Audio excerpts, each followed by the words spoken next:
नमस्कार good morning जय Jagannath happy new year. आज जनवरी 1 तारिख 2025 आज ठारू नववर्ष आरंभ होउचे। समस्त दर्शक मानक नववर्षर अभिनंदन। आज अनेक बड़ गुरुत्वपूर्ण खबर गुड़िक आसीचे, जेपरिक आवास योजना रे घर मिलिबो। यह सहित अनेक नुआ नियम लागिचे आज ठारू देश और राज्य रे। तेबे आसंतु आज सकाळ आसीथिबा 25 टी बड़ खबर उपरे नजर पकाइबा। प्रथम खबर, नुआ वर्ष रे छात्र छात्री को मुख्यमंत्री को भेटी। छात्र छात्री को मिलिबो 5,000 टंका। जनवरी 5 तारिख ओडिशा रे लागू करा जिवो माधे सिंह हाथ खर्च योजना। 5 तारिख रे एहाको शुभारंभ करिवे मुख्यमंत्री। शहीद माधे सिंह हाथ खर्च योजनार गाइडलाइन अनुसार अनुसूचित जाति एवं अनुसूचित जनजाति विभाग पक्षरु छात्र छात्री को मिलिबो टंका। विद्यालय रे ड्रप आउट हार कमाइबा एही योजनार मूल लक्ष्य। अष्टम श्रेणी नवम दशम श्रेणी एकादश पर्यंत छात्र छात्री को 5,000 टंका मिलिबो। परवर्ती खबर, यात्रा रे अश्लील नृत्य रोकिबाकू कठोर हैला प्रशासन। एबेठारू कैमेरा लेंस रे कैद हेबो यात्रा Manchar record dance. Item dance को शर्तमूलक अनुमति देइछि मालकानगिरी पुलिस। यह सहित मालकानगिरी रे एणिके यात्रा रे अश्लील नृत्य रोकिबाकू समस्त यात्रा कमिटी उपरे कटकणा जारी करा जाइछे। यात्रा कमिटीर मालिक माने एणिके यात्रा हेउथिबा रेकर्ड डांस को वीडियो रेकर्डिंग करिवे। एथिरे आइटम डांस को अनुमति मिलिছে, किंतु अश्लील नृत्य करा जाई परिबो नाही। जदि कोनोसी वीडियो रे अश्लील नृत्य देखिबाकू मिले तेबे कठोर कार्यानुष्ठान ग्रहण करा जिवो बोली कुहा जाइछे। परवर्ती खबर, 20 तारिख श्रीमंदिर रे धाड़ी दर्शन। 20 तारिख श्रीमंदिर रे धाड़ी दर्शन व्यवस्था लागू करा जिवो। ए नै सूचना दैचंती आईन मंत्री पृथ्वीराज हरिचंदन। भिड़ को दृष्टि रखी पदक्षेप नैचंती सरकार। भिन्नक्षम वयस्क भक्त मानक पई खूब शीघ्र पदक्षेप मध्य नियाजिबो। मार्केट छक पर्यंत धाड़ी व्यवस्था करा जाइछे। आहुरी मध्य मंत्री कहिचंती के भक्त मानक पानी जोगाई दियाजिबो धाड़ी रे। यह सहित कूलर एवं फैन व्यवस्था मध्य करिबाकू निर्देश जारी होइछे। परवर्ती खबर, पीएम उषा योजना पई ओडिशा को सहायता। पीएम उषा योजना रे ओडिशा को 670 कोटी टंका अनुदान मिलिছে। केंद्र शिक्षा मंत्रालय पक्षर होइथिबा बैठक रे एही आर्थिक अनुदान ओडिशा को मिलिबो। ए नै उच्च शिक्षा मंत्री सूर्यवंशी सूरज कहिचंती 4टी बोर्ड रे विश्वविद्यालय यह सहित महाविद्यालय भित्तिभूमि शिक्षा व्यवस्था को सुदृढ़ करने और महाविद्यालय यह सहित विश्वविद्यालय मानकरे लिंगगत समानता सुनिश्चित करने दिगरे 39टी प्रस्ताव निमंते 670 कोटी टंका खर्च करा जिवो। रेभेन्सा विश्वविद्यालय, ब्रह्मपुर विश्वविद्यालय यह सहित मयूरभंजर श्री रामचंद्र भंजदेव विश्वविद्यालय एवं संबलपुर विश्वविद्यालय शिक्षा और गवेषणार विकास करने निमंते सर्वमोट 400 कोटी टंका पाइबे। परवर्ती खबर, समस्त चाषी को मिलिबो सहायता। अदिनिया वर्षा जनित फसल क्षयक्षति चाषी को सहायता प्रदान को नहीं एबे शासक बीजेपी और विरोधी बीजेडी मुहांमुही स्थिति रे अछंती। गणमाध्यम को प्रतिक्रिया दे राजस्व मंत्री सुरेश पुजारी कहिचंती बीमाभुक्त होई नथिबा चाषी को सहायता देबाको सरकार प्रस्तुति आरंभ करिचंती। केवल धान नुहे पनीपरिबा, कपा, चिनाबादाम फसल मध्य क्षति होईची। पनीपरिबा और कपा चाषी बीमा करि नाहंती। भाग चाषी किंबा अन्य चाषी माने बीमाभुक्त होई नाहंती। तेणु समस्त को राज्य सरकार सीधा सड़क सहायता देबाको विचार करुचंती। परवर्ती खबर, समस्त सरकारी कर्मचारी को संपत्ति तालिका देबाको निर्देश जारी होईची। ग्रुप ए रु नहीं ग्रुप डी जाए सबु श्रेणीर कर्मचारी माने आसंता जनवरी 31 तारिख सुधा संपत्ति तालिका देबाको कुहा जाईची। जनवरी 1 तारिख सुधा निजर समस्त स्थावर अस्तावर संपत्ति विवरणी HRMS पोर्टाल रे दाखल करबाको कुहा जाईची। सबु सरकारी कर्मचारी मानक पई एभली निर्देशनामा जारी होईची। संपत्ति तालिका दाखल न कले पदोन्नति मिलिबो नाही बोली सफा सफा शुणाइचंती साधारण प्रशासन विभाग। ए संपर्कित निर्देशनामा को सबु विभाग, सबु विभागीय मुख्य, समस्त आरडीसी और जिलापाल को पठा जाइछि। परवर्ती खबर, बंद हेबो बेआईनी मद कारबार। नुआ वर्ष रे बेआईनी मद कारबार संपूर्ण बंद पई आहुरी कठोर होइचंती राज्य सरकार। प्रति जिले रे रहिबे स्पेशल टीम। जिले रे कोनोसी जगह रे जेमिति चोरा मद बिक्री न हेबो एही टार्गेट नेई टीम काम करिबो। जबत हेउथिबा मद गुडी को संपूर्ण बाराजाप्त करिवे राज्य सरकार। परवर्ती खबर, प्रवासी दिवस पई पंजीकरण बढ़ी चलीचे। राज्य हेबाकु थिबा प्रवासी दिवस पई एबे पंजीकरण आरंभ करा जायछि। वर्तमान सुधा 2748 जन अतिथि नाम पंजीकरण करि सारिचंती। देश विदेशरू आसिबे प्राय 7000 प्रवासी। ओडिशा रे आयोजन करा जाउछि प्रवासी भारतीय दिवस। एथिपाई देश विदेशरू प्राय 7000 प्रवासी माने ओडिशा आसिबे। परवर्ती खबर जनवरी मासरू ओडिशारू 7 सहरकू सीधा सड़क विमान सेवा। आज ठारू झारसुगुड़ा वीर सुरेंद्र साहे विमान बंदररू देशर 4टी सहरकू विमान सेवा हेउछि। जनवरी 3 तारिखरू बिजु पट्टनायक अंतर्जातीय विमान बंदररू देशर 5टी सहरकू उड़िब सीधा सड़क विमान। एने मुख्यमंत्री कार्यालय पक्षरु कहा जायछि। तेबे आज ठारू झारसुगुड़ारू हैदराबाद, रायपुर, लखनऊ, मुंबई को सीधा सड़क विमान उड़िब। सेहीपरि 3 तारिखरू भुवनेश्वररू इंदौर, डेराडून, कोच्चि, जयपुर, लखनऊ को सीधा सड़क विमान चलिबो। परवर्ती खबर गणमाध्यमर जणे सांबादिकଙ୍କୁ मिलिबो सचिवालय प्रवेश अनुमति। गणमाध्यम प्रतिनिधि मानक पई खुलिबो सचिवालय फाटक। सचिवालय पास जारी निमंते सूचना देइचंती लोक संपर्क विभाग। एने विज्ञप्ति जारी होईछि। कुहाଯାଇଛି कि जणे स्वीकृति प्राप्त खबर कागजर पत्रिकार जणे सांबादिकଙ୍କୁ एबे सचिवालय पशिबाको अनुमति मिलिबो। लोकसभा भवन में प्रवेश पाई अनुमति मिलिबो। एपरिक न्यूज चैनल जातीय न्यूज एजेंसी मध्य जणे लेखा सांबादिक अनुमति पाइबे। परवर्ती खबर राजपथर प्रति 10 किलोमीटर मध्य लागिबो साइन बोर्ड। देश में बढ़ी चली हाईवे एक्सप्रेस वे निर्माण। यार मध्य दुर्घटना मध्य वृद्धि पाइबार लागिछि। एहाकु दृष्टि रखी सड़क परिवहन मंत्रालय वर्तमान सड़कर मालिकाना ग्रहण करिथिबा एजेंसी मानक पई प्रति 10 किलोमीटर मध्य फुटपाथ रे वाहन लोगो सहित गति सीमा को पेमेंट करने को बाध्यतामूलक करा जायछि। यार उद्देश्य हेउछि दुर्घटना कम करिबा। फेब्रुआरी 2025 रु यह लागू करा जिवो। प्रति 5 किलोमीटर रे नो पार्किंग जोन रो साइन बोर्ड लगाइबा को निश्चित करा जायछि। दिग निर्देशकଙ୍କ अनुसार कुहाଯାଇଛି प्रति 5 किलोमीटर रे जरूरीकालीन हेल्पलाइन नंबर मध्य प्रदर्शित करा जिवो। परवर्ती खबर मिलिबो 3 कोटी प्रधानमंत्री आवास घर। 2024 निर्वाचन बेले प्रधानमंत्री नरेंद्र मोदी देश रे आउ 3 कोटी लोकंकु आवास घर रे शामिल करने को प्रतिश्रुति देइथिले। एबे प्रतिश्रुति पालन करने को अंटा भिड़िचंती।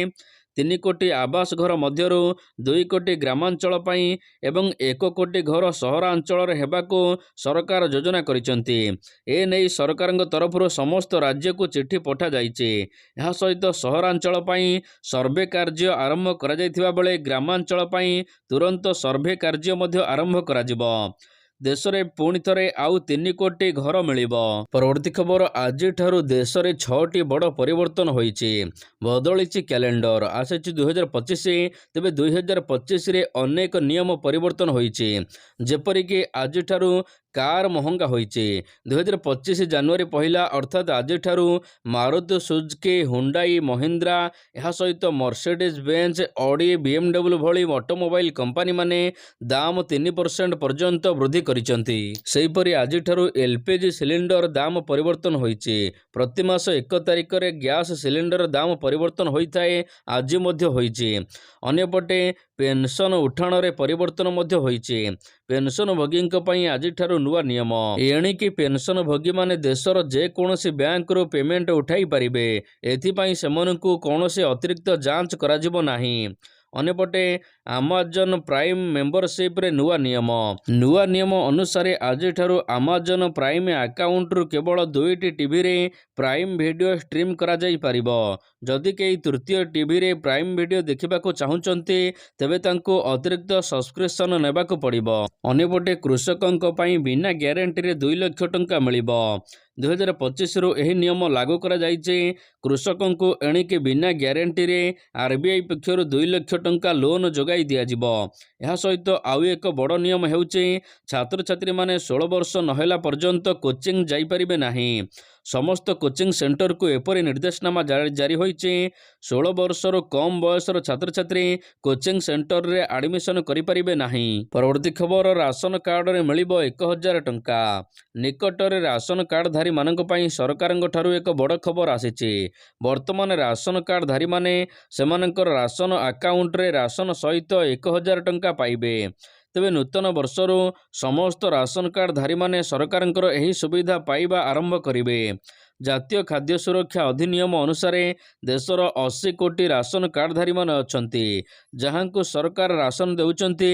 ଭାରତ ସରକାର ବର୍ତ୍ତମାନ ରାସନ ସହିତ 1000 ଟଙ୍କା ଦେବେ। 2025ରୁ ରାସନ ସହିତ ଭାରତ ସରକାର ରାସନ କାର୍ଡଧାରୀମାନଙ୍କୁ 5 କିଲୋ ମାଗଣା ରାସନ ଏବଂ 1000 ଟଙ୍କା ପ୍ରଦାନ କରିବେ। ପରବର୍ତ୍ତୀ ଖବର, ଓଡ଼ିଶାର 5 ସହରର ବାୟୁ ଅତ୍ୟନ୍ତ ଖରାପ। ଶିଳ୍ପ ହେଉ କିମ୍ବା ଅନ୍ୟାନ୍ୟ କାରଣ ପାଇଁ ବାୟୁମଣ୍ଡଳ ଧୀରେ ଧୀରେ ଖରାପ ହେବାରେ ଲାଗିଛି। ଏଥିରୁ ବାଦ ପଡ଼ିନି ଓଡ଼ିଶାର 5ଟି ସହର ବାୟୁ ଖରାପ ହୋଇଛି। ଏହା ବ୍ୟତୀତ 4ଟି ସହରର ବାୟୁ ମଧ୍ୟମ ଧରଣର ପ୍ରଦୂଷିତ ହୋଇଛି, ଧୀରେ ଧୀରେ ଖରାପ ସ୍ତରକୁ ଗତି କରୁଛି। ଓଡ଼ିଶାବାସୀ ଯେତିକି ଅମ୍ଳଜାନ ନେଉନାହାନ୍ତି, ଏହାଠାରୁ ଅଧିକ କାର୍ବନ ଡାଇଅକ୍ସାଇଡ୍ ବିଷାକ୍ତ ଧୂଳିକଣା ଶରୀର ଭିତରକୁ ନେଉଛନ୍ତି। ଏହାଦ୍ୱାରା ହୃଦ୍ଘାତ, ଶ୍ୱାସକ୍ରିୟା ଜନିତ ରୋଗ, ଫୁସ୍ଫୁସ୍ କର୍କଟ, ଯକ୍ଷ୍ମା ପରି ରୋଗ ବ୍ୟାପିବାର ଆଶଙ୍କା ଅଧିକ ରହିଛି। ଓଡ଼ିଶାର ବ୍ୟାସନଗର, ଭୁବନେଶ୍ୱର, କଟକ, ତାଳଚେର, ବାଲେଶ୍ୱରର ବାୟୁ ଅଧିକ ଖରାପ ରହିଛି। ଏହା ସହିତ ଅନୁଗୁଳ, ବାରିପଦା ସହରର ବାୟୁ ମଧ୍ୟମ ଧରଣର ପ୍ରଦୂଷିତ ହୋଇଛି। ପରବର୍ତ୍ତୀ ଖବର, ନବୀନ ପଟ୍ଟନାୟକଙ୍କ 4ଟି ଜିଲ୍ଲା ଗସ୍ତ, ଦେଖିବାକୁ ଲୋକଙ୍କ ପ୍ରବଳ ଭିଡ଼। ବିରୋଧୀ ଦଳ ନେତା ଶ୍ରୀ ନବୀନ ପଟ୍ଟନାୟକ ଗତକାଲି ପୁରୀ, ଜଗତସିଂହପୁର, କେନ୍ଦ୍ରାପଡ଼ା, କଟକ ଜିଲ୍ଲା ଗସ୍ତ କରିଛନ୍ତି। ତେବେ ବର୍ଷା ଜନିତ କ୍ଷୟକ୍ଷତି ନେଇ ଆକଳନ କରିଛନ୍ତି। ଏ ସମୟରେ ହଜାର ହଜାର ଚାଷୀ ମହିଳାମାନେ ଶ୍ରୀ ପଟ୍ଟନାୟକଙ୍କୁ ଭେଟି ଦୁଃଖ ଜଣାଇଛନ୍ତି। ତେବେ ବର୍ଷା ପାଇଁ ସରକାରଙ୍କ ପକ୍ଷରୁ ଆଗୁଆ ସୂଚନା ଜାରି କରାଯାଇଥିଲେ ଫସଲ ବଞ୍ଚି ଯାଇଥାନ୍ତା। ପ୍ରତିଦିନ ଚାଷୀ ପ୍ରାଣ ହରାଉଛନ୍ତି ବୋଲି ଚାଷୀମାନେ କ୍ଷୋଭ ପ୍ରକାଶ କରିଛନ୍ତି। ଫସଲ ବୀମା ସମ୍ପର୍କରେ ମଧ୍ୟ ସରକାର ଆବାଜ ଉଠାଇବେ ବୋଲି କହିଛନ୍ତି। ଶ୍ରୀ ପଟ୍ଟନାୟକ କହିଛନ୍ତି, ଚାଷୀମାନଙ୍କୁ ଆଶ୍ୱାସନା ଦେଇ ସେ ସବୁବେଳେ ଚାଷୀ ଭାଇ ଭଉଣୀମାନଙ୍କ ସହିତ ଅଛନ୍ତି। ପରବର୍ତ୍ତୀ ଖବର, ଦେଶରେ କିଏ ସବୁଠାରୁ ଧନୀ ମୁଖ୍ୟମନ୍ତ୍ରୀ ଆସିଲା ତାଲିକା। ଆନ୍ଧ୍ରପ୍ରଦେଶର ମୁଖ୍ୟମନ୍ତ୍ରୀ ଚନ୍ଦ୍ରବାବୁ ନାଇଡୁ ହେଉଛନ୍ତି ସବୁଠାରୁ ଧନୀ ମୁଖ୍ୟମନ୍ତ୍ରୀ ଦେଶରେ। ପଶ୍ଚିମବଙ୍ଗ ମୁଖ୍ୟମନ୍ତ୍ରୀ ମମତା ବାନାର୍ଜୀ ହେଉଛନ୍ତି ଦେଶର ସବୁଠାରୁ ଗରିବ ମୁଖ୍ୟମନ୍ତ୍ରୀ। ଚନ୍ଦ୍ରବାବୁ ନାଇଡୁଙ୍କ ପାଖରେ 931.83 କୋଟି ଟଙ୍କାର ସମ୍ପତ୍ତି ରହିଛି। ଏହା ସହିତ ମମତାଙ୍କ ପାଖରେ ପାଖାପାଖି 15 ଲକ୍ଷ ଟଙ୍କାର ସମ୍ପତ୍ତି ଅଛି। ଭାରତର 31 ଜଣ ମୁଖ୍ୟମନ୍ତ୍ରୀଙ୍କ ସମ୍ପତ୍ତି ତାଲିକାକୁ ଆଧାର କରି ଏବେ ADR ରିପୋର୍ଟ ପ୍ରକାଶ ପାଇଛି। ତେବେ ଓଡ଼ିଶା ମୁଖ୍ୟମନ୍ତ୍ରୀ ମୋହନ ଚରଣ ମାଝୀଙ୍କ ପାଖରେ 1,97,82,000 ଟଙ୍କା ସମ୍ପତ୍ତି ରହିଛି। ପରବର୍ତ୍ତୀ ଖବର, ଆଜିଠାରୁ UPI ନିୟମ ପରିବର୍ତ୍ତନ। ଜାନୁଆରୀ 1 ତାରିଖରୁ ଅନେକ ପରିବର୍ତ୍ତନ ହୋଇଥିବା ବେଳେ UPI ନିୟମରେ ମଧ୍ୟ ଆଜିଠାରୁ ପରିବର୍ତ୍ତନ ହୋଇଛି। ରିଜର୍ଭ ବ୍ୟାଙ୍କ ପକ୍ଷରୁ ମିଳିଥିବା ସୂଚନା ଅନୁସାରେ UPI 123 ପେ ଟ୍ରାଞ୍ଜାକ୍ସନ୍ ଲିମିଟ୍ରେ ପରିବର୍ତ୍ତନ କରାଯାଇଛି, ଯେଉଁଥିରେ ଏଣିକି ଲୋକମାନେ 5,000 ବଦଳରେ 10,000 ଟ୍ରାଞ୍ଜାକ୍ସନ୍ କରିପାରିବେ। ଏହା ସହିତ UPI 123 ପେରେ ଆପଣମାନେ ବିନା ଇଣ୍ଟରନେଟ୍ରେ ମଧ୍ୟ ନେଣଦେଣ କରିପାରିବେ। ପରବର୍ତ୍ତୀ ଖବର, 2025 ପାଲଟିବ ଉତ୍ତପ୍ତର ବର୍ଷ। 2024 ଥିଲା ଉତ୍ତପ୍ତର ବର୍ଷ। ଦୀର୍ଘ ବର୍ଷର ରେକର୍ଡ ଭାଙ୍ଗିଥିଲା। ସବୁ ରେକର୍ଡକୁ କାଟିବ ତାପମାତ୍ରା। 2024କୁ କାଟିବ 2025ର ଉତ୍ତପ୍ତ। ବିପଦ ଡାକି ଆଣୁଛି ଜଳବାୟୁ ପରିବର୍ତ୍ତନ। ଚିନ୍ତା ବଢ଼ାଇଲା ବିଶ୍ୱ ପାଣିପାଗ ସଂଗଠନ ବା WMOର ରିପୋର୍ଟ। ଆଗାମୀ ଦିନରେ ଅଧିକ ଉତ୍ତପ୍ତ ତାପମାତ୍ରା ବିଶ୍ୱବାସୀ ଝେଲିବେ ବୋଲି କହିଛି ବିଶ୍ୱ ପାଣିପାଗ ସଂଗଠନ। ପରବର୍ତ୍ତୀ ଖବର, ଅବସର ନେବେ ହିଟ୍ ମ୍ୟାନ୍। ଫ୍ଲପ ବାରମ୍ବାର ଫ୍ଲପ୍ ଶୋ ଚାଲିଛି। ଦିନେ ଛକା ଚୌକାରେ କମ୍ପୁଥିଲା ପଡ଼ିଆ, ଏବେ କିନ୍ତୁ ଫ୍ଲପ୍ ଶୋ ଚାଲିଛି। ଟିମ୍ ଇଣ୍ଡିଆର କ୍ୟାପ୍ଟେନ୍ ରୋହିତ ଶର୍ମା ଫର୍ମ ଖରାପ ଥିବାରୁ ଏବେ ସେ ଅବସର ନେବା ନେଇ ମଧ୍ୟ ଚର୍ଚ୍ଚା ହେଉଛି। କୁହାଯାଉଛି BGT ପରେ ଅବସର ନେବେ ରୋହିତ ଶର୍ମା। T20 ବିଶ୍ୱକପ ବିଜୟ ପରେ ଏହି ଫର୍ମାଟକୁ ଅଲବିଦା କହିଥିଲେ। ଏବେ କେବଳ ଦିନିକିଆ ଓ ଟେଷ୍ଟ ଖେଳୁଛନ୍ତି। କିନ୍ତୁ ଯଦି ତାଙ୍କର ଖରାପ ଶୋ ଜାରି ରହିଲା, ସେ ଆଗାମୀ ଦିନରେ ଅବସର ନେବା ନେଇ ମଧ୍ୟ ଚର୍ଚ୍ଚା ହେଉଛି। ପରବର୍ତ୍ତୀ ଖବର, 2025ରେ ଟିମ୍ ଇଣ୍ଡିଆର ଆସିଲା ସମ୍ପୂର୍ଣ୍ଣ କାର୍ଯ୍ୟସୂଚୀ। ଟିମ୍ ଇଣ୍ଡିଆ 2025ରେ କେତୋଟି ମ୍ୟାଚ୍ ଖେଳିବ ଆସିଲା କାର୍ଯ୍ୟସୂଚୀ। ଭାରତ ବନାମ ଅଷ୍ଟ୍ରେଲିଆ। ଜାନୁଆରୀ 2025ରେ ଗୋଟିଏ ଟେଷ୍ଟ ମ୍ୟାଚ୍ ବାକି ଅଛି। ଭାରତ ବନାମ ଇଂଲଣ୍ଡ ଜାନୁଆରୀରୁ ଫେବୃଆରୀ ମଧ୍ୟରେ 3ଟି ODI, 5ଟି T20 ଖେଳାଯିବ। ICC ଚାମ୍ପିୟନ୍ ଟ୍ରଫି ଫେବୃଆରୀରୁ ମାର୍ଚ୍ଚ ମଧ୍ୟରେ ଖେଳାଯିବ।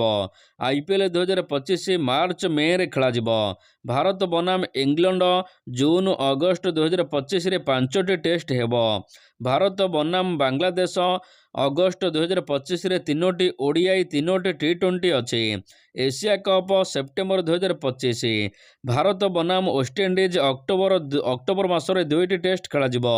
ଭାରତ ବନାମ ଅଷ୍ଟ୍ରେଲିଆ ଅକ୍ଟୋବର ନଭେମ୍ବର 2025ରେ 3ଟି ODI 5ଟି T20 ଖେଳାଯିବ।